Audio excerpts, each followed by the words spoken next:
Bonjour les élèves et bonjour tout le monde. C'est la deuxième partie de la leçon sur le disjoncteur différentiel pour le playlist Techno T2. Dans la première partie, je t'explique c'est quoi le disjoncteur différentiel et je t'explique aussi le mécanisme, comment ça marche, comment il coupe l'alimentation et comment le capteur toroïdal marchait. Et aussi, moi, tu expliques les différents symboles de schéma plutôt, de différents dispositifs différentiels. Et par exemple, disjoncteur bipolaire, disjoncteur tétrapolaire, disjoncteur différentiel tripolaire. OK? Moi, moi, tu as aussi mentionné qu'il y a plusieurs dispositifs différentiels comme le disjoncteur différentiel, et puis moi, c'est dans l'interrupteur différentiel, et puis moi, c'est dans le relais ou le capteur différentiel. OK? Et là, dans la partie 2, bon, les sources d'information sont toujours le site elec.org, le cahier technique Schneider CT114 et un document Legrand, une partie bien sûr, parce que je ne pas connais sur référence, je gagne une partie et je connais sur chose, c'est Legrand, et là-dedans, je prends une courbe. Et j'ai envie aussi de mentionner que le site elec.org, c'est une carte d'Alibaba pour les gens qui ont envie d'en prendre électrotechnique et à tous les niveaux. À tous les niveaux, je tenais à voir là-bas, n'est qu'à fouiner et tous les cours sont gratuits. Tous les cours sont gratuits. Et l'adresse de sa vidéo-là, c'est chaîne YouTube de 1000 des listes électrotechniques, playlist Techno T2, leçon 10. Bon, un rappel, le disjoncteur différentiel, ce n'est pas un disjoncteur conventionnel. Il ne protège seulement contre les courts-circuits et les surcharges. Il aussi protège nous contre un défaut de fuite à la terre. Ça veut dire que le courant, il prend un chemin anormal.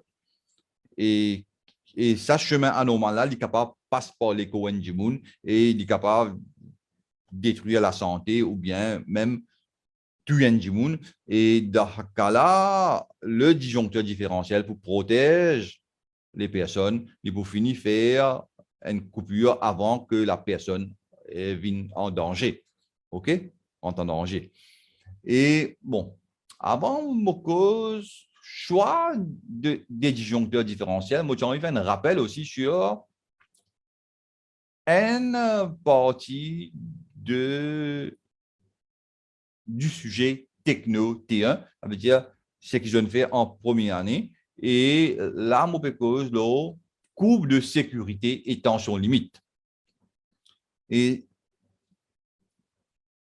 là-dedans, bon, et une petite note là-haut, une différence d'intensité de plus de 30 milliampères en courant qui peut rentrer et courant qui peut sortir dans un circuit représente déjà un danger pour les personnes. La valeur maximale admise étant de 50 milliampères. OK? Bon, et ça courbe-là, c'est effet du courant alternatif 15 à 100 Hz sur les adultes. OK? Et une casse en 4 zones. Et ici, moyennant, courant passant par le corps humain, bien sûr, et ici, temps en millisecondes. Ça veut dire, pendant ça, les temps qui peut arriver, plus les temps pour augmenter, qui peut arriver. OK. Nous avons cause aucun dispositif, l'appareil, etc. Là, hein, nous avons cause courant passant par le corps humain. Bien sûr, et ça m'a data là, ça m'a fax là, nous pas gagner ça en faisant des expériences, des essais sur des personnes. OK? Ben là, il fait ça sur des animaux, certainement. Et les là, on extrapolé pour du monde. OK?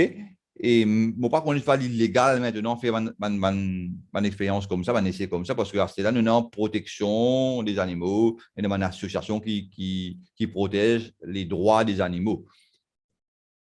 OK? Et bon, là, nous cassons en 4 zones. Zone 1, 2, 3, 4. Et dans la zone 1, ça veut dire le courant passant par le corps humain, ni moins que 0,5 milliampères. Et là, on ne peut pas gagner rien. Ça veut dire que c'est un djiboun qui touche un courant qui passe par le de 0,5 milliampères, il va vous gagner rien. Bon, bien sûr, il y a un djiboun qui est extra sensible. C'est rare ça. Et là, qui fait, on peut dire, parce que je connais une personne qui, si jamais un courant de 0,5 milliampères passe par sur l'écho, il est capable de gagner un problème comme tachycardie et ça veut dire qu'il bat tellement vite et il est capable même de trouver la mort. C'est une personne extra sensible, électrosensible, on appelle ça. Et, et la probabilité qu'il y ait une personne énormément de problèmes là, c'est peut-être 1 sur 10 millions. Ça veut dire il y a assez rare dans le monde, peut-être il y a une centaine de personnes comme ça dans le monde. OK. Mais pour la plupart des personnes, pour la majorité, allons dire 100%, 100% de personnes, 0,5 milliampères passe dans l'écho, vous gagnez rien, vous êtes capable de gagner un léger picotement. Zone 2, zone 2, ça veut dire aucun effet, ça veut dire entre 0,5 avec toute sa zone là, entre 0,5 à ici, là, toute sa zone là, aucun effet physiopathologique dangereux, moins de environ 6 milliampères. Ça veut dire, il peut dire moins de environ, qui fait, il peut dire moins de, malgré il a, ça est dans la zone 2, qui fait, il peut dire moins environ de 6 milliampères, tout simplement parce que 6 milliampères, il a, si on lève là-haut, là, et à un moment donné, il peut couper que ça coupe là, il peut rentrer dans la zone 3. Et la cause, ça, il veut dire moins environ de 6 milliampères, malgré que 10 milliampères dans la zone là, il est toujours zone 2, 200 milliampères, ici, il est toujours zone 2. OK? J'espère que je vais comprendre. Hein, et là aussi, bon, nous pouvons peut-être une contraction musculaire, etc., après 10 milliampères, mais seulement, il n'y a aucun danger, pas pour aucun effet physiopathologique dangereux pour la plupart des gens. OK? Pas pour la plupart des gens, pour la majorité, presque 100% des gens. À part ça, qui m'ont causé avant, là, hein? C'est pas électrosensible. Zone 3. Zone 3, habituellement, aucun dommage organique. Ça veut dire le courant peut passer dans l'écho. Il y a l'effet indésirable, possibilité de contraction musculaire forte, difficulté de respiration, mais il est irréversible. Il n'y a pas un problème irréversible, comment le courant peut couper ou pour revenir correct. OK? Et il y a moins environ de 30 milliampères. Moins de environ de 30 milliampères. Ça veut dire à 30 milliampères, parce que si je lève 30 milliampères, je monter. Après un certain temps, il peut rentrer dans la zone 4, il est dangereux. Hein? Ça veut dire qu'il faut bien finir couplé avant. Et la zone 3, autrement dit, là, il y a entre la courbe B et la courbe C1. OK? Zone 4, là, problème là. Problème, ça veut dire là, entre C1 et C2, mon un peu problème. Entre C2 et C3, mon problème augmenté. Après C3, mon problème plus augmenté. Mais tous les trois parties là, les graves, même parce que maintenant, la possibilité de fibrillation ventriculaire probable. 5% ici, 5% des cas. Ici, entre C2 à C3 jusqu'à 50% des cas, et après C3, au-delà de 50% des cas. Et qu'appelle fibrillation ventriculaire? Et le cœur est dans 4 mux. 4 mux, 4 parties. Nous avons ventricule, et auricule. Moi, j'espérais dire auricule, même en français, parce qu'en anglais, ventricle et auricle, ou bien parfois, on va dire atrium. OK? Et c'est un gros mux, ventricule là, c'est un gros mux, et un mux qui vous pompe du sang pour dans l'écho partout, hein, dans le cerveau, dans les pieds, dans les lymphes, dans les organes, etc. Et le cœur, il y a quatre mux, quatre parties là, auricule, auricule gauche, auricule droite, ventricule droite, et les synchroniser d'une façon. Et la cause ça, autant ça fait là, doup, doup, doup, doup, doup, doup, doup. Et quand on a une fibrillation, c'est comment dire, on a une contraction anarchique. Par exemple, tout cas contracté c'est le coup. OK? Et là qu'il faut arriver, mais l'équipe va pour pomper. Parce que ce qui peut recevoir et ce qui peut pomper, tu es pour contracter et comment dire, tu as une valve, une close et l'équipe va pour pomper ou même quand il y a un arrêt cardiaque. OK? Et bien sûr, man mux du poumon aussi, ça veut dire intercostal muscles, diaphragme, voilà, et je vous contracter, je ne pas pour faire ce travail qui est bien, mais vous avez un arrêt respiratoire. OK, mais là, on a un sens mot, et au besoin fini, coupe ce courant là, presque instantanément, parce qu'il est tellement dangereux. OK, et ça, c'est le rôle du disjoncteur différentiel. OK? Et bon, nous cause les tensions de sécurité. Et bon, bien sûr, nous voit pour cause. Bon, on gagne table, et n'oubliez sa partie-là, bon, seulement pour cette information, parce que nous cause, ici, nous cause courant continu non lissé, courant continu lissé, n'oubliez ça parce que nous cause courant alternatif. OK? Et le code, c'est BB1, BB2, c'est un autre système de code.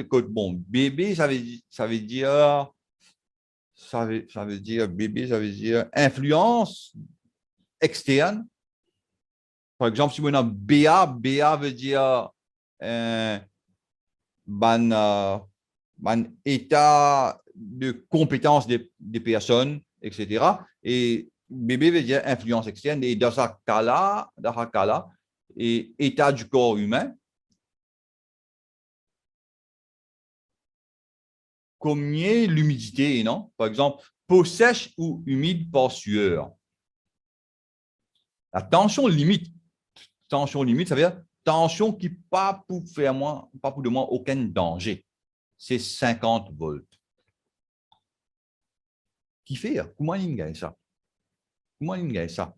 Et bien sûr, et non, ban data diamant l'autre affaire, bon, moi, on prend ça, ban données là, OK?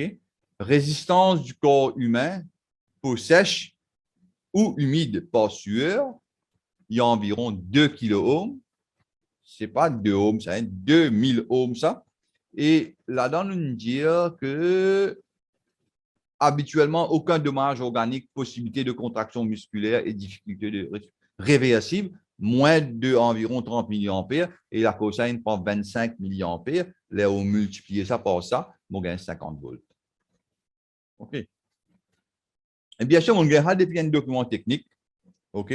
Et BB2, c'est peau mouillée, ça veut dire une mouillée, la pline tombe là, ou une trempée, et il est là où ou résistance, parce que la résistance du corps humain dépend beaucoup plus de l'eau, résistance de la peau et l'humidité qui est dans l'eau, la peau, comme de l'eau dans la peau. La résistance interne, presque interne, ça veut dire à l'intérieur du corps, parce qu'il y a du sang, il y a du fluide, il y a un organe, ça, il est presque 700 ohms, il est presque 700 ohms, il est presque constant. OK?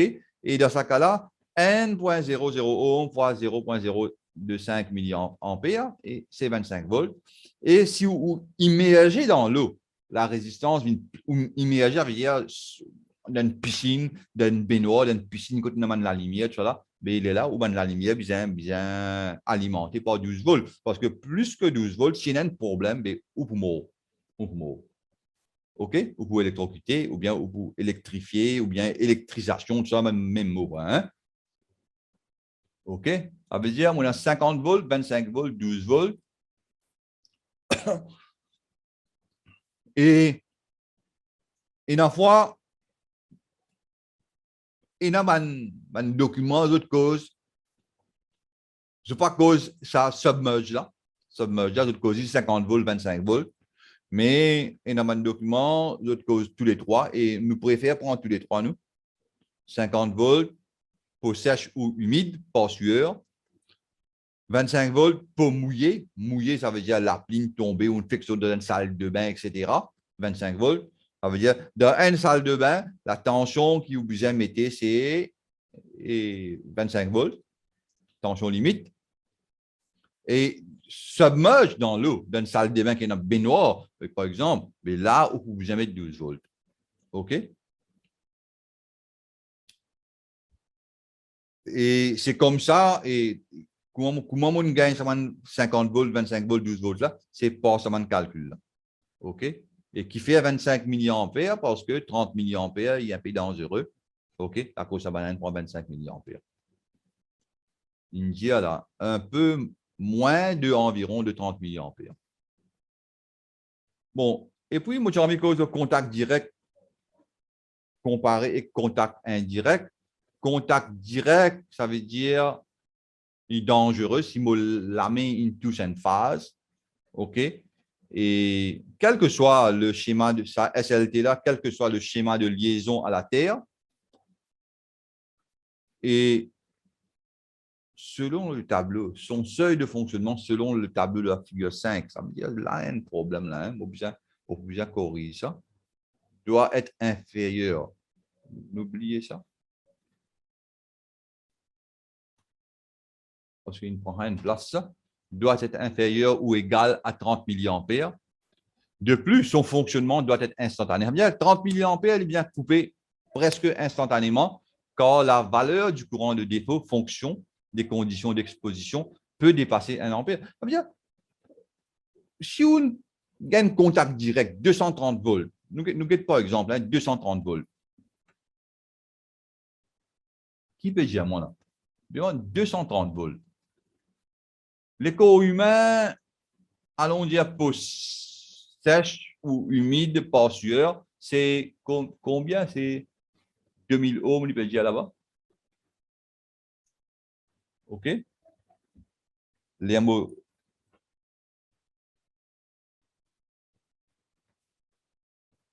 230 divisé par 2000, vous gagnez environ 115 milliampères. 115 milliampères, mais il est dangereux. Hein? Il est dangereux. Là, il peut dépasser 1 ampère, tout dépend qui tension mon PC à vie, mais pour une tension monophasée, et les 115 milliampères, il est très, très dangereux. Ça veut dire là, si vous regardez bien, il trouve dans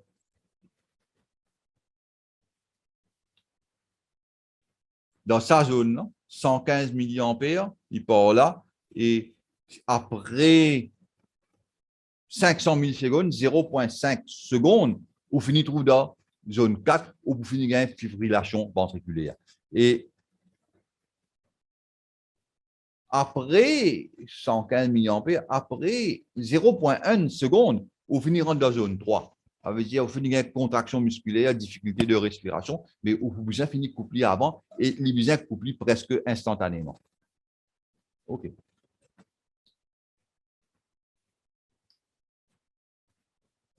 Imaginez bien, 0,1 seconde, c'est 100 millisecondes. S'il est couplé ici, bon, 10 millisecondes, ou bien 20 millisecondes, ou bien même 30 millisecondes dans la zone 2, encore correct. Encore correct, ou c'est. Ça veut dire, les besoins finis couplés dans la zone 2, les pas dans la zone 3 pour couper. OK? Et, quand mon arrivé? Contact indirect, ça veut dire, là, on peut toucher un châssis métallique, côté on a une résistance de défaut, et là, mon besoin pas dépasse sa tension limite là. Ça veut dire, pour qu'il n'y ait pas de danger lorsque la tension du réseau est supérieure à la tension limite, il faut que la tension de contact soit inférieure à la tension limite. Bon, Philippe dit à moi là. On va pas de mots français là. Nous pensons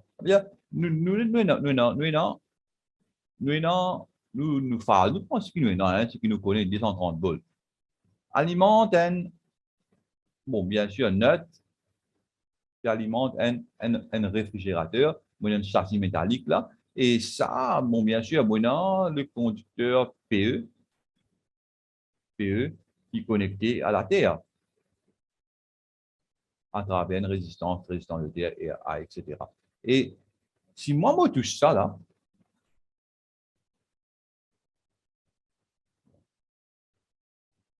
bon, moi, je peux travailler, hein? On peut travailler, moi, je touche ça là. OK? Si moi, je touche ça là, vers moi, la terre là, courant là, on passe là. Mais si ça tension limite là, il est inférieur à la tension limite qui m'a dit, il est inférieur à 50 volts. Mais mon correct, vous pouvez danger. Si tension limite là, plus que ça, il est là, moins de problème. Il y a moins de problème. Dans man locaux, bien sûr, sec ou bien humide par la sueur. OK? C'est ça qu'il peut dire là. Et moi, continuer. Nous finissons une révision sur groupe de sécurité. Nous faisons un rappel sur le disjoncteur différentiel, son fonctionnement. Nous faisons une révision de la tension limite et nous mentionner comment nous gagnons la tension limite là, bien sûr. Nous faisons une révision de contact direct et contact indirect. Pour maintenant, comment choisir son disjoncteur différentiel? Et puisqu'il y a un disjoncteur, nous devons choisir comment un disjoncteur avant, OK? Qui calibre, il bien protégé, OK? Et se choisit en fonction du calibre. Et nous avons une valeur normalisée ici, 10 ampères, 16 ampères, 25 ampères. Et qu'appelle calibre, ça veut dire si nous avons un courant d'emploi, IB, fait qu'on va dire un courant d'emploi, IB, mais mon calibre, mon IN, calibre bien plus grand ou bien égal à IB. OK? Ça, une affaire. Un disjoncteur, moi besoin aussi, moi pas de mentionner ici, mais moi besoin aussi get mon pouvoir de coupure. OK? Il est bien plus grand qui me courant de court-circuit présumé, mon courant de court-circuit maximal. OK? Et ça, si je vais comprendre à partir de là, j'ai besoin de une leçon sur les disjoncteurs et, bien, et aussi sur les fusibles. Bon, c'est là pour un disjoncteur différentiel. Nous finissons choisir d'après calibre, d'après fonctionnement de disjoncteur. C'est ce fonctionnement différentiel, nous allons choisir la sensibilité. Et sa sensibilité-là est exprimée en milliampères, pareil comme on nous disait là, 30 milliampères. Et nous avons plusieurs types de sensibilité, pas plusieurs types, mais plusieurs valeurs de sensibilité qui m'ont qu'à choisir. Le plus commun, c'est 30 milliampères parce qu'il protège 20 personnes. Et ça, c'est 30 milliampères. La plupart du temps, nous mettons ça juste en amont des appareils à protéger, juste avant un appareil à protéger. OK? Le type de circuit à protéger en fonction de la nature du courant qui circule, alternatif ou continu. Nous avons un disjoncteur pour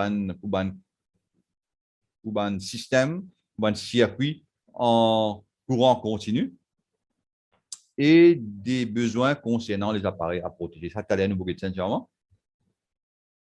Bon, la sensibilité est généralement fixée à 30 milliampères pour une raison que je dit avant. OK? Et c'est la norme française 15, NFC 15/100. Parce que une intensité de plus de 30 milliampères, il représente un danger pour une personne. OK? Mêmes affaires pour un interrupteur différentiel.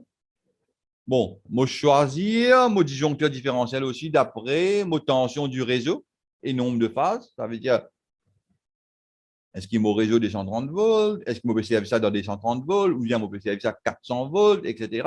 Nombre de phases, est-ce qu'il est bipolaire, tripolaire, tétrapolaire? Je choisis un mot disjoncteur différentiel, je peux expliquer ça d'après mon tension limite de sécurité, 12 volts, 25 volts ou 50 volts, suivant mes locaux, suivant mes conditions. Code, il y a un code qui était, est-ce qu'il est dans un locaux sec, mouillé ou submerge ou inondé? Et je choisis un mot disjoncteur différentiel aussi d'après mes valeurs de la résistance des TA des masses métalliques qui m'appelle EA. Et bon, qui était ça? Moi, je prends un dessin, moi, je déjà fait un cours là. Et ça cours là, si j'ai envie, elle comprend comment calcule courant de défaut des schémas liaison à la Terre pour le régime double T. Je suis capable de rendre dans mon playlist support aux travaux pratiques, support aux travaux, ou bien travaux pratiques, travaux pratiques T2. Et dans 3 cours là-bas, 3 vidéos, comment calculer le courant de défaut. Et dans un schéma un peu comme ça. Et là, quand la personne touche ça fait une machine à laver, pour touche sa machine à laver là, qui courant passe pas sur l'écran parce que moi, a un défaut, trouve ça la fait rouge là, c'est un défaut ça. OK? Bon. Disons là, on va mettre ça déjà là pour expliquer c'est quoi la valeur de la résistance de TA des masses métalliques. OK? Bon. Je veux bien comprendre que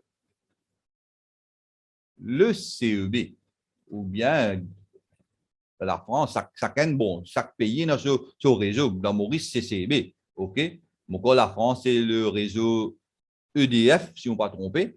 Et avant que l'alimentation vienne dans mon lacage, il passe par un transformateur. On a haute tension, il fait une basse tension. OK? Un transformateur. Et si mon schéma de liaison à la Terre, c'est mon système de protection. Il y a une protection double T. Il faut prendre le neutre du transformateur, il faut connecter à la Terre. Code transformateur là, il faut dire ça, c'est le neutre. OK? Il faut dire ça, c'est le neutre. Et c'est ça du fil là qui vient comme neutre. Et puis, N man phase, là, parce que le système monophasé pour une côte OK? Bien sûr, il ne vous passe pas un disjoncteur magnétothermique, il ne vous passe pas un disjoncteur différentiel. OK? Bon, là, il peut alimenter une machine à laver. OK?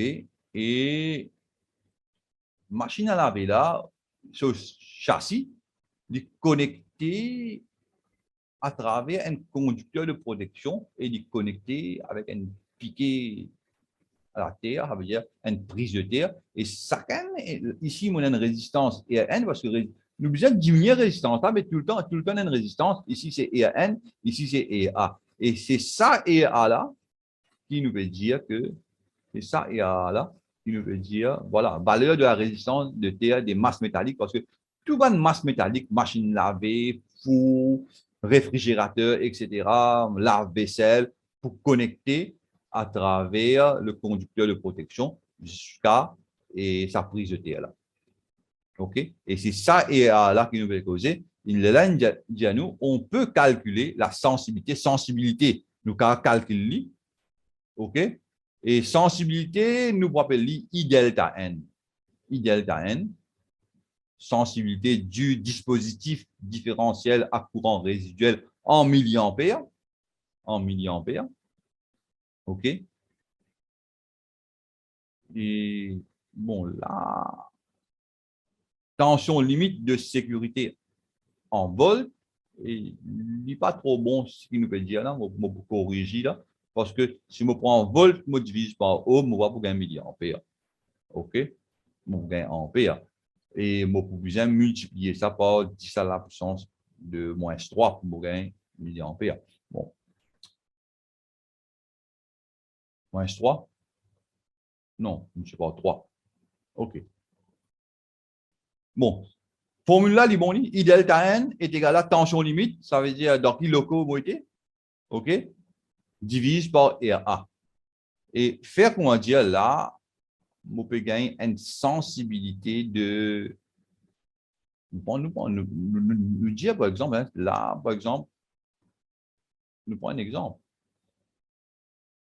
tension limite 50 volts, et disons qu'il dit 22 ohms, ou bien 20 ohms. Il est bien près avec 0, fait qu'on a dit 20 ohms. Dans ce cas-là, moi, vous gagnez 2,50 divisé par 22, moi, vous gagnez 2,27 ampères. OK? Et de la sensibilité, mon I delta N, il est besoin moins que ça. Parce que s'il est plus que ça, ben, jamais il peut sauter. Quand si vous avez un problème. OK? Il est besoin moins que ça. Et bon, 30 milliampères, il est très, très petit, inférieur comparé à ça. Et il est correct. Il est correct.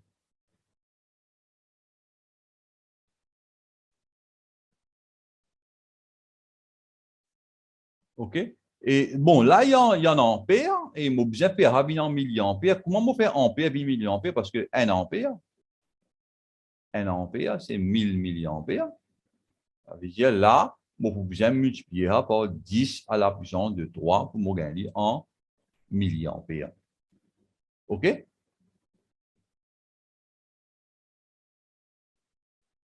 Qu'est-ce qu'il ne faut pas faire là? UL en vol divisé par la prise de terre des masses en ohms. Je vais faire ça en milliampères. OK. Je vais multiplier là. Hein? Bon, je vais corriger après, je vous donne. Pour le moment, je continue ma vidéo. Valeur normalisée des sensibilités, d'après sa norme là. Bon, dans l'industrie, moi, il y a 1 ampère, 3 ampères, 5 ampères, 10 ampères, 20 ampères. Moyenne sensibilité, moi, il y a 100, 300, 500. Haute sensibilité, on a 6, 10, 30. Et ça, sensibilité, comment dire, à la fin du réseau, il protège l'appareil là. Et ça, ici, là, c'est une sensibilité au commencement par exemple, ici. Allons, je fais un petit dessin, par exemple. Hein? Ça veut dire là, moi, mon réseau. OK? Et il peut connecter, bon, on met un système unifilaire. OK? Là. Et là, il peut connecter à plusieurs appareils. Et ça, ici, moi, vous servi un différentiel avec une grosse sensibilité. Et ici, d'après l'appareil, là, moi, vous servi un différentiel avec une haute sensibilité. OK? D'après mon circuit. Ça veut dire, il y a un peu pareil comment un disjoncteur aussi, normal, un disjoncteur normal. Que ici, il faut plus gros, ici, soit un calibre plus petit.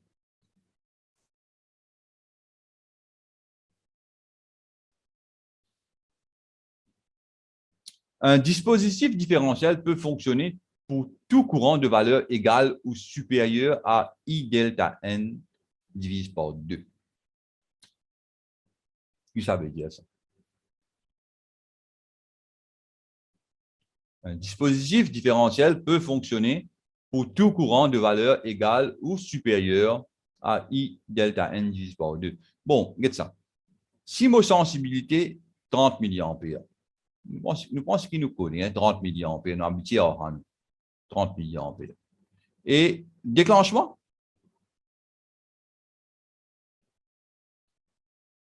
possible. Pour 30 à une valeur de 15 milliampères, déclenchement possible jusqu'à 30 milliampères, et après 30 milliampères, c'est un déclenchement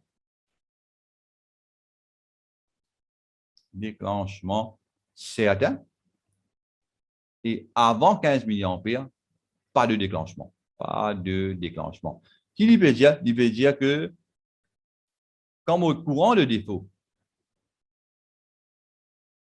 faut bien tirer ça là.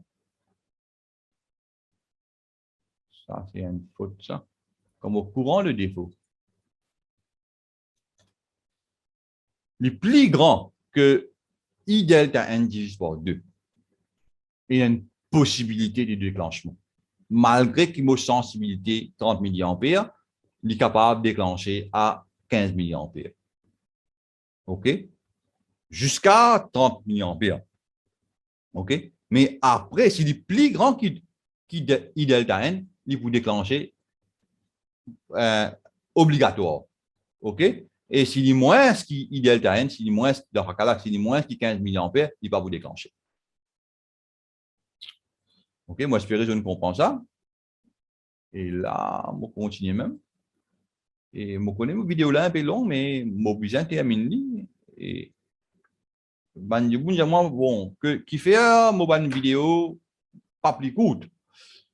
Tout simplement parce que une vidéo là, li pour un groupe d'élèves, li comment dire, une lecture et une lecture, li environ un temps.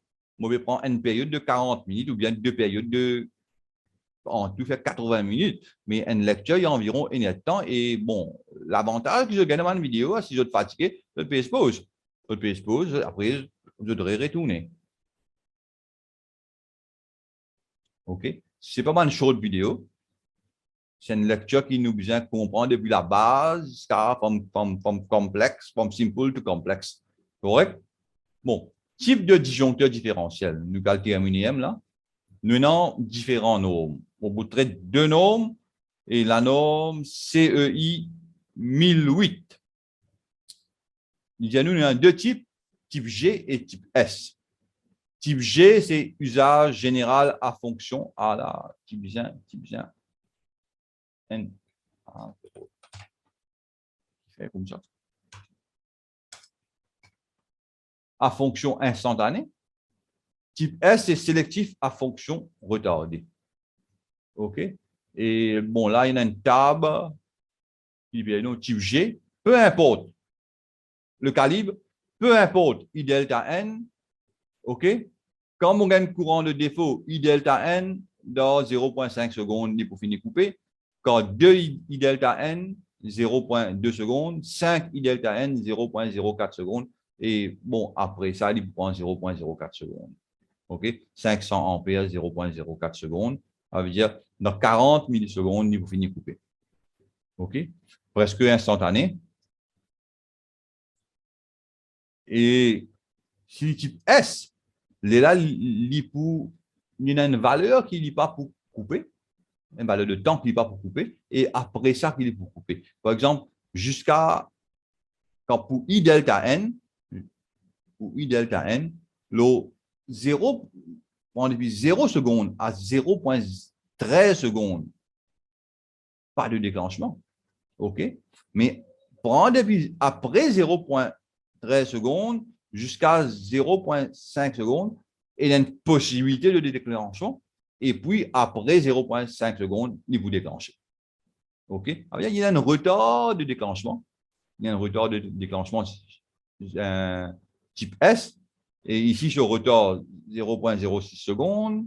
Possibilité de déclenchement entre 0,06 secondes à 0,2 secondes et déclenchement certain à 0,2 secondes ou plus.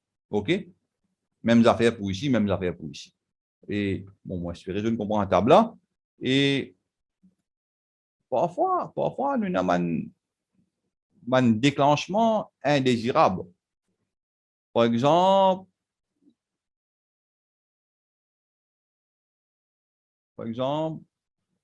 capable de produire lors d'orage, éclatant à proximité qui engendre des surtensions transitoires, harmoniques, etc. Et là, moi, dans type G, parce qu'il déclenchait presque instantané, OK? Et dans le cas 5, I delta N, etc. Et, mais seulement si il y a une harmonique, ça, c'est un petit temps, il y a une fraction de, pas fraction de seconde, et là, il ne faut pas les déclencher, OK? Et là, le disjoncteur différentiel, il est spécial, il est muni d'un dispositif à l'intérieur qui peut empêcher de déclencher, et à l'extérieur, vous trouvez un aileron de requin sur ce marquage. Ça veut dire c'est un type de disjoncteur différentiel qui munit contre, avec un dispositif contre une surtension transitoire de choc. OK?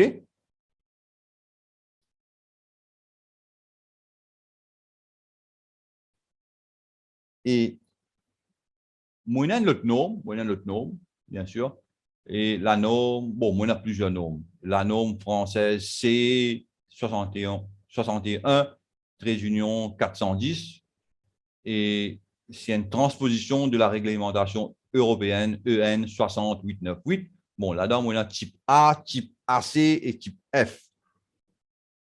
OK? Type A, nous disons pour un appareil, plaque de cuisson, machine à laver, prise pour véhicule électrique, tout ça là. Et tout affaire qui est un composant à l'intérieur, il y a une partie qui vient courant continu. OK? Et les lames au servi type A. Type AC pour tous les autres circuits de la maison, prise de courant, éclairage, avec l'IP servi le courant alternatif directement. OK? Et tous les deux, bien, il y a une sensibilité 30 milliampères. Oui, moi, pas connaître qu'il est arrivé là et le truc, il coupé. Et là, moi, pour bien enrichir mon écran. Et moi, j'arrive côté le type F.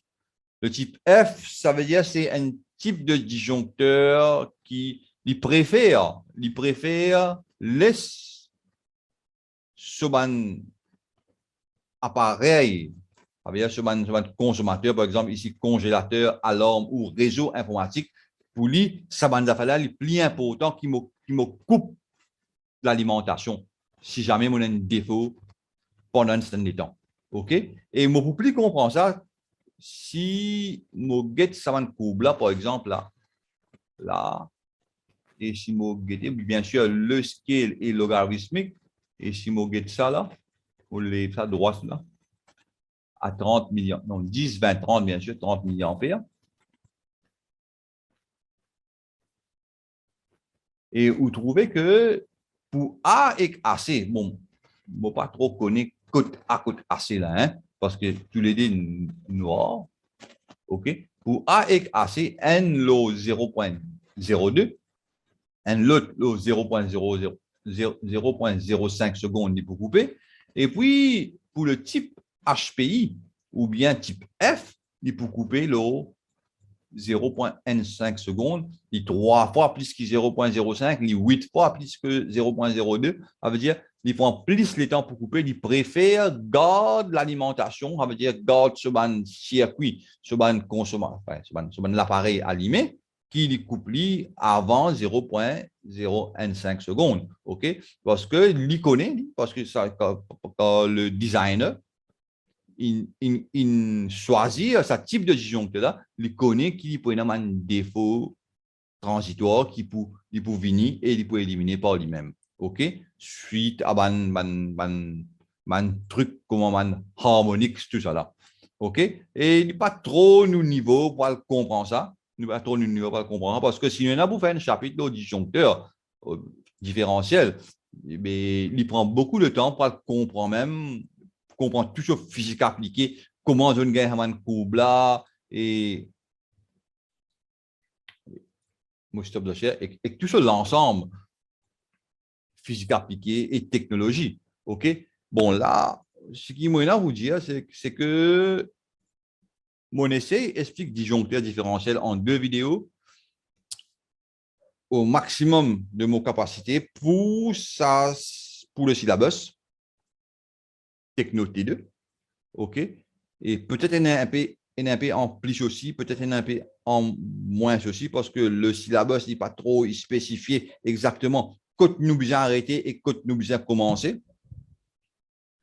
Et nous faire référence pour un livre, bien sûr. Et dans un livre aussi, il n'est pas trop explique en détail et nous besoin rentrer dans un document technique pour gagner l'information plus avancée. Mais l'information plus avancée n'est pas adaptée pour eux. OK? Et là, ce qui me montre, peut-être me donne une base pour être capable d'en prendre plus. Et si jamais, bon, bien sûr, m'en expliquer, au maximum de mes capacités, au maximum, ce qui, moi, me comprend. OK? Et peut-être, qu'ils me mal comprendre les affaires, et peut-être, et je te grave, rectifier moi, et là, je te fais un commentaire dans la vidéo des commentaires, on pourra l'écouter, on peut essayer de répondre, et peut-être on peut accepter, ou bien on peut dire, bon, je qui mal comprend, ou bien je suis capable de mail moi. Je suis capable de mail moi, mon mail adresse, et mon mail adresse, il trouve dans ma chaîne YouTube, et je tiens pour fouiner pour trouver mon mail adresse. Et là, je vous dis au revoir et à la prochaine vidéo. Et mon prochaine vidéo, mon prochaine leçon pour le playlist Techno T2, sur les contacteurs. Oh. Allez, moi, je dis au revoir et à la prochaine vidéo.